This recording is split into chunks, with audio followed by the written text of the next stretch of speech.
In the depths of a remote village, where reality blurred with myth and legend, a peculiar football match was held. This was no ordinary game, but a battle between good and evil, life and death. The match was the key to unleashing an ancient evil that had been dormant for centuries. It all began with an old legend about a magical ball hidden deep within the village. This ball was the key to a dark power capable of destroying the world. As the date of the final match approached, strange occurrences began to plague the village. Eerie noises echoed through the walls, dim lights danced in the darkness, and shadowy figures moved in the corners. The players arrived in the village, unaware of the fate that awaited them.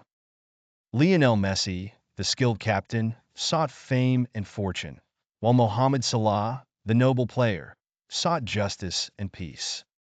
Cristiano Ronaldo, the powerful leader, sought absolute power. The match began amid an atmosphere charged with tension. The ball moved in strange ways, as if it had a will of its own. Soon, the players began to feel strange changes within their bodies.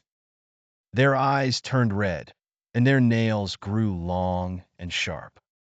One of the players transformed into a monstrous creature and attacked his teammates. Chaos and terror spread throughout the stadium.